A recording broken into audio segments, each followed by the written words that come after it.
Hey, everybody, welcome to the Texas FBS College Football Countdown. This is this is not episode, it's week 12. We're heading into week 12. Week 11 came out a little late last week, but we're already to week 12. There's been some fun this weekend that's shifted a few things around. We've had some big losses, some big wins, and we're going to get back at it right now. We count down the 13 FBS, which is Football Bowl Subdivision, meaning there are 13 schools in the state of Texas who are eligible for the college football playoffs, the CFB playoffs.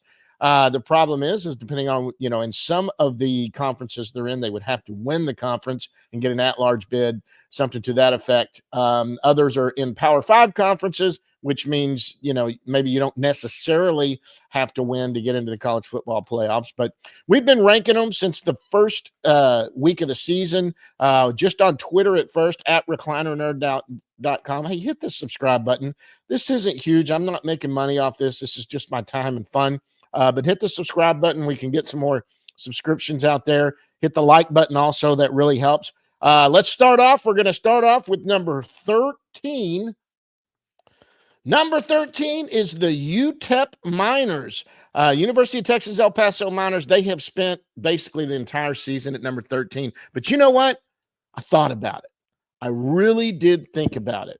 UTEP is 2-8, but they won this week. They won a game. They went to overtime. Kennesaw State ended up winning that game 43-35. Great win there for UTEP, who's got a brand new coach. They're building as they go. A second win. If they ever catch up and get a third win, I might move them above who's at number 12, who's kind of spent all season at number 12 also. But kudos to UTEP and doing that. Now let's go to number 12.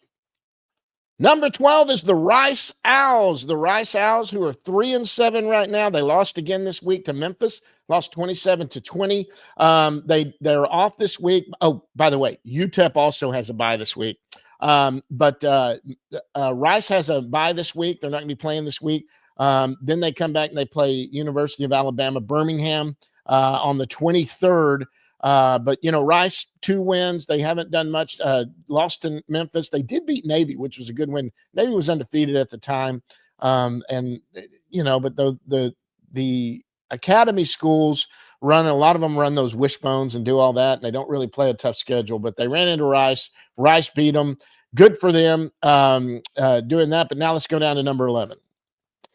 Number 11 is the UTSA Roadrunners. The UTSA Roadrunners, who last game they played, they beat Memphis, which was a week ago. They had a bye this week. They do come back, though. They have a chance to scoot up in this because they're going to be hosting this Saturday. They'll be hosting North Texas, who also had a loss this week. We'll talk about them in a little bit, but UTSA, a lot of high hopes from them coming into the season. They're in the American Standard Conference. A lot of people thought they had a chance to win that just from previous and what they've done there. The way they've played when they've moved up to FBS, moved up to a Division I school. This year, not so much. They've struggled a little bit. They're 4-5 overall. They big win this week over Memphis, 44-36. Got North Texas this next week. They're going to be at they're hosting North Texas down in San Antonio. Should be a good game from there. Now let's go to the top 10. Number 10 is the UNT Mean Green, the University of North Texas Fighting Eagles, the Mean Green. Look, they started out amazing. They were 5-1 starting the season. Now, they didn't play a lot, and that's obvious there. Their first loss was to Texas Tech. They took a drumming at Texas Tech's third week of the season, 66-21. But they've lost 3 in a row. They've lost to Memphis, 52-44. They lost to Tulane, 45-47. They are still 5-4 and have a winning record, and they lost to Army, who's ranked, and they only lost 14-3. So they played pretty well against Army, who's done well all season long. I mean, they're undefeated, and that's why they're ranked number 24 in the country. UNT, it kind of shows. So if this UTSA game is going to be interesting. They've both played similar. I kind of think UTSA is the better team and probably going to end up winning that, especially since they're hosting that game. But, you can look at the who on the schedule is the same that they played. They both played Memphis. UTSA beat Memphis, and UNT lost to Memphis 52-44. So it should be, that's intriguing. It's going to be lower on your schedule, but that might be a good game to kind of keep an eye on. Neither one of them are doing great. They're probably not going to make the championship series in American Standard Conference. They're not going to probably make that. But, for the state of Texas and bragging rights, it being in the same conference, the UNT and UTSA game ought to be pretty interesting this weekend. Now let's go to number 9. Number 9 is the Texas State Bobcats. The Texas State Bobcats come into this. They're 5-4 for the season. They had a big win against University of Louisiana Monroe. They are going to host Southern Miss on Saturday. So Southern Miss comes into town. They're in the Sun Belt Conference. They're not really competing. Well, they're actually in second place in the west of the Sun Belt Conference. But Louisiana's 5-0 and 8-1 overall. Kudos to them. Big win over UL Monroe for the Texas State Bobcats. Now let's go to number 8. Number 8 is the Houston Cougars. The Houston Cougars, who are now at 4-5. They spent a lot of time at 11 down in the bottom 3, who have moved their way up to number 8. Won this week. They beat a ranked team, number 17 Kansas State, who tends to every once in a while they just kind of crap the bed, and they did it here. Kansas State got beat by losing to the Houston Cougars, and Houston beat them 24-19. Big win for the Cougars. They're going to be hosting Arizona this week. Friday night, I believe, is when they're going to be hosting that. It's going to be a late game with Arizona. Oh, they're at Arizona. Sorry, they're going to Arizona, and that'll be a late game at 9:15 out on the West Coast. But 4-5 for the Cougs. A couple of wins away from being bowl eligible. Good for them. Now let's go to number 7. Number 7 is the Baylor Bears, who were off this week. The Baylor Bears are still 5-4. They've got a winning record. Dave Aranda's done a major job of getting them back into this. Of course, they won their first game against Tarleton State. Then they lose to Utah. Then they beat Air Force, and then it was loss. BYU, Iowa State, Colorado, who, by the way, all 3 are vying for Big 12 championship. And, they played them pretty good. The Iowa State beat them pretty soundly. But then they go out and Houston beats Texas Tech. Baylor beats Texas Tech 59-35. Then they beat Oklahoma State.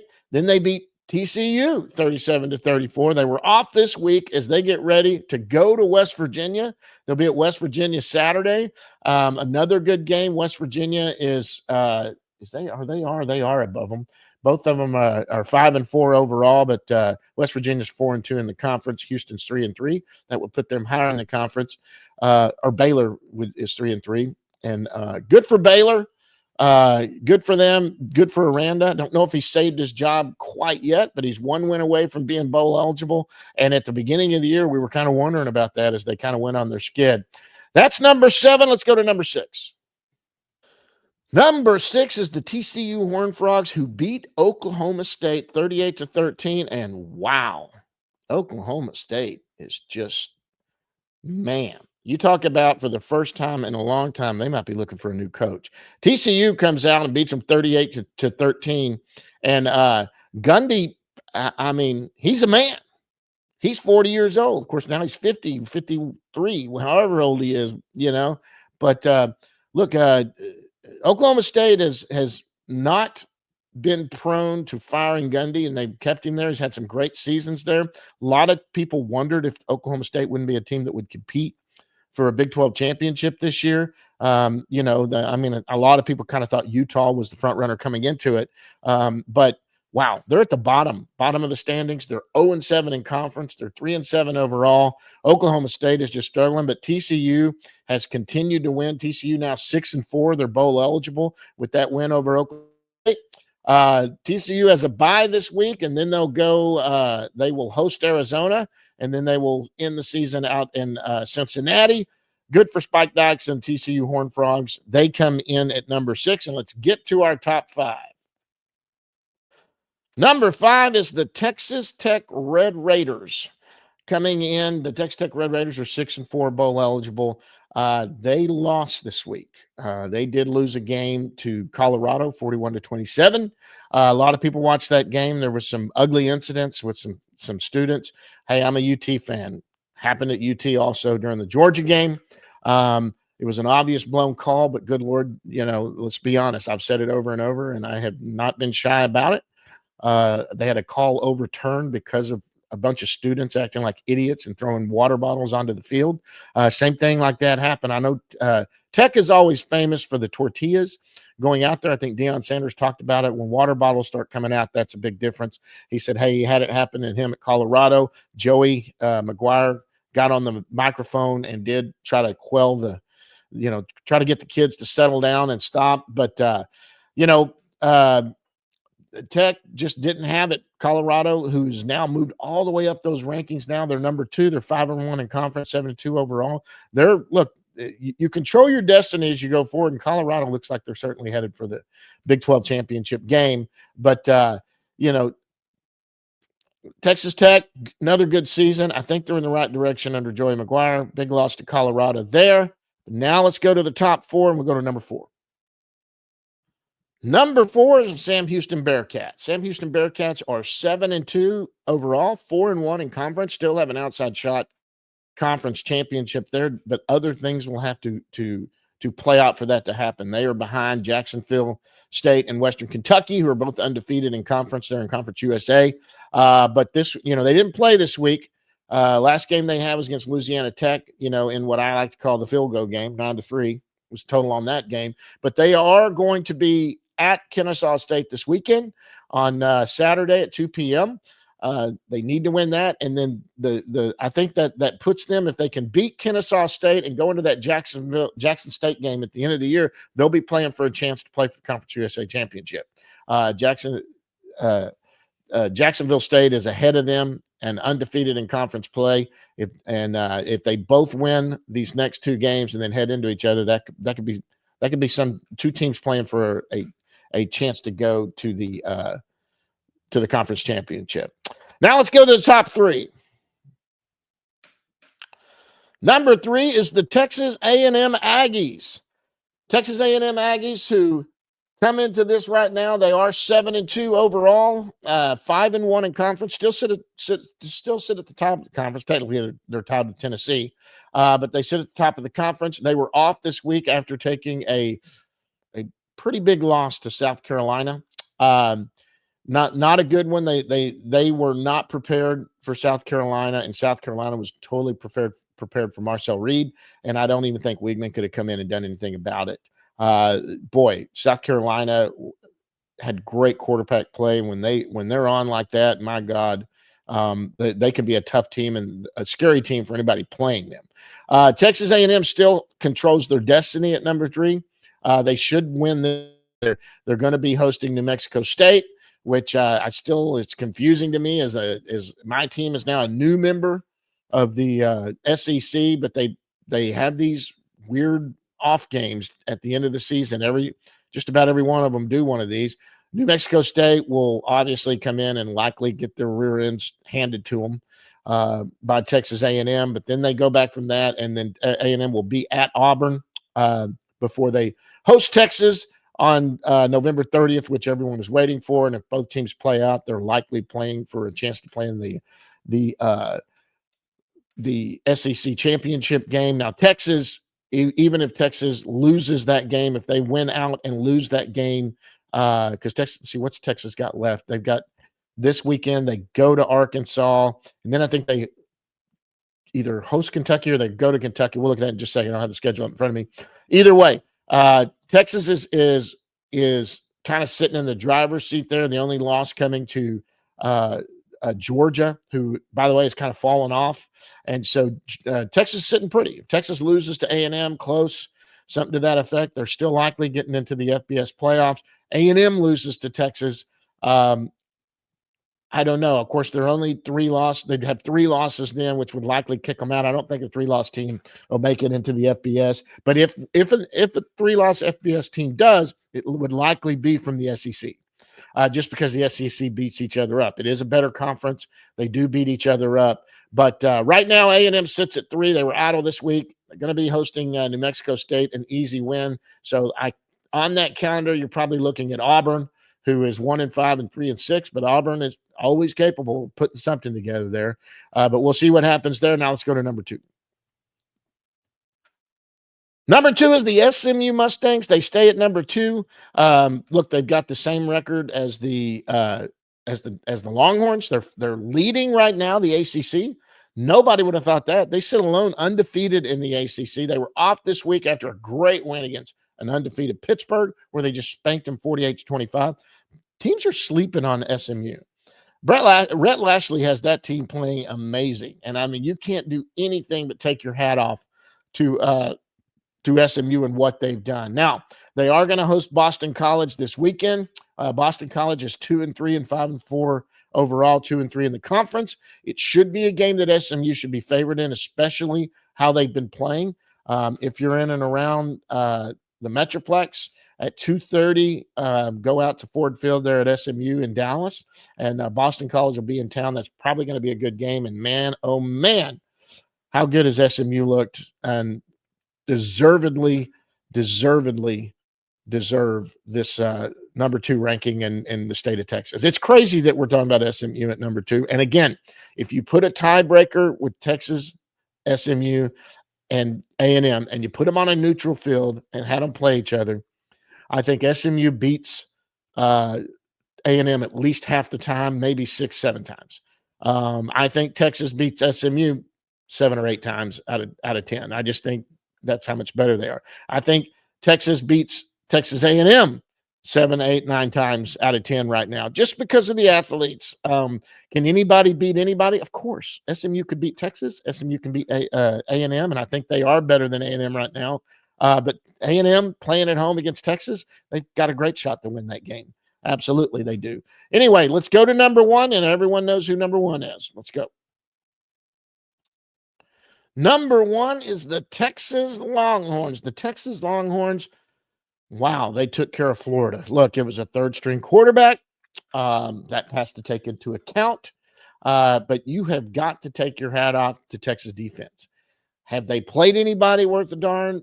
Not really. Not even Georgia, actually. Georgia didn't play great against Texas defense. Georgia was handed the ball deep in Texas territory and ended up getting those points out of it and getting 30 points out of it. And if you give the ball in your own end, you're going to get points out of it. It's just the way it is.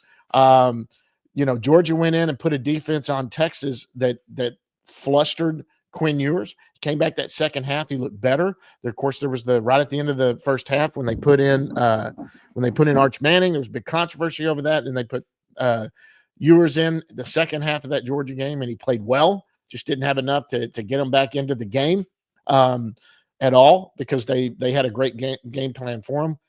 Vanderbilt ended up being a closer game than Texas would have liked, but Vanderbilt's turned out to be quite a good team. Yes, they're not going to win the conference, and now they've fallen out of the top 25, and everybody's still talking about Texas hadn't beat anybody. You ever notice that Texas sends every team downhill? Look at what they did. Look, when they beat Michigan, Michigan was ranked number 10, and everybody thought, are they a top 10 team? Nah, probably not. They're going to be worse. Shadur or Sharon, whatever the coach there is first year taking over. He coached some games last year when Harbaugh was what did they do? They suspended him for a couple of games, but not going to have McCarthy there to play quarterback. This is a team that's down, but Texas going into the big house, there's no way they're going to cover that spread, and Texas just whipped the crud out of Michigan. Controlled it the whole game. Michigan ended up scoring 12 points, but what happened to Michigan after that? They started collapsing, going downhill. Reality set in. That was because of Texas. Then you go to somewhere like Oklahoma, who was ranked 18th at the time. Oklahoma goes in, it's Red River rivalry. Doesn't matter who's better than who. Oklahoma can always game. They're just, don't look at it. It doesn't matter, because Oklahoma can win this game because no one can control it. It doesn't matter who's better at this. The team that's not favored could easily win this game. 34-3. Texas just sends them into a spiral. In fact, reality set in, and they realized then and there that they probably didn't have maybe even a bowl eligible team, and that they were ranked 18th at the time. So everybody likes to make fun of Texas and what they're ranked. during that. And then the only ranked team, highly ranked team, was Georgia, that came in at number 5 when Texas was number 1, and they kicked Texas' ass. Texas played like crap. I don't care what anyone says. Yes, it's because of the Georgia defense Texas played like crap. And so Sark was not ready for what Georgia threw at him. Quinn Ewers was not ready for the pressure that he received. Offensive line had him running for his life for most of the game. There's still some questions about Quinn Ewers, but the defense held up. This is one of the top defenses in the country. Yes, in the country. In the SEC, probably the best defense in the SEC. Better, yes, than Georgia. Better than Georgia. They are probably the best team in the SEC. Better than A&M. Yes, better than A&M. Texas defense right now is the best defense in the SEC, in my opinion. Offensively, when they are on. They're hard to beat. Look what they did to Florida. They just manhandled Florida and did whatever they want. Quinn Ewers looked good. He threw for 5 touchdowns, almost 400 yards. Arch came in the second half, looked good, what he did, but they had put the game away and basically just had him running the ball. Florida ended up getting 17 late points against the second team for Texas, who didn't play their starters for a lot of the second half. It was bad. So this week, though, this is a tough one. They're going into Arkansas. Arkansas has that running attack, but Arkansas has struggled here lately. Where's Arkansas at right now? They are 3-3. They're 5-4 overall, looking for that next win to get them bowl eligible.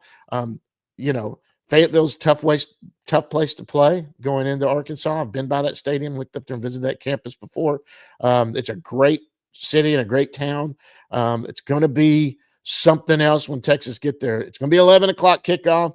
I think Texas is already favored by 2 touchdowns or 17 points. I don't know that they cover that. I think they're going to win by double digits. Not playing on a neutral field. A&M played them on a neutral field and beat them pretty good. That's when the Marcel Reed game, when he really kind of stood out.